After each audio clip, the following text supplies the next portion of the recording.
Hello, I'm Dave from Gearbox News Network, and in this video we will be discussing the future of new Gearbox IPs. Let's get started. Hey guys! Gearbox News Network is on!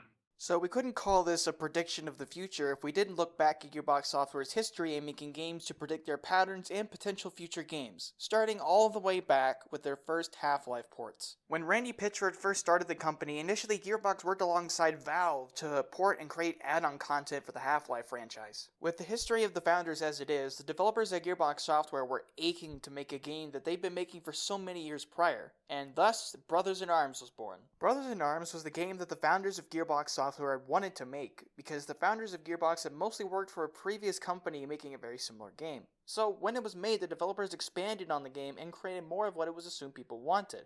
It was received very well as a game.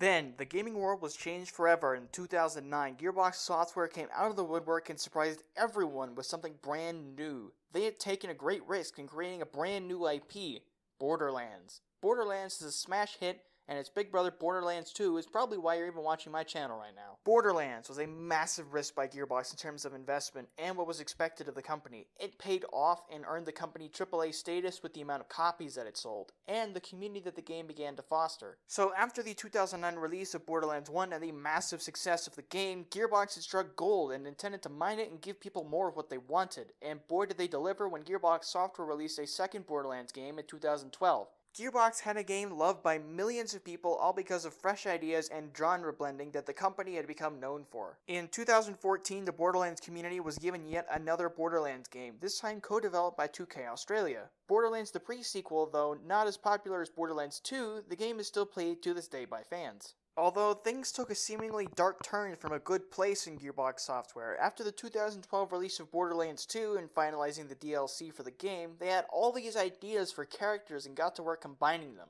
This is the story of Battleborn's development. In 2012, the task of creating Borderlands 3 was very daunting for Gearbox, according to Randy Pitchford, and they wanted to recapture the magic of Borderlands 1 by doing what the company had the most experience in, genre-blending games that they loved and fusing them into something enjoyable for a wider audience. This time around, they chose the very popular genre of MOBAs and fighting games and other various influences. Gearbox set out to make the now clearly defined hero shooter subgenre. Technically the first of its kind, initially set to release in 2015, but due to multiple setbacks and a shrinking marketing budget, the spotlight was stolen out from under Gearbox and 2K by Blizzard and Activision's newest game, Overwatch, which had a much more noticeable budget for marketing.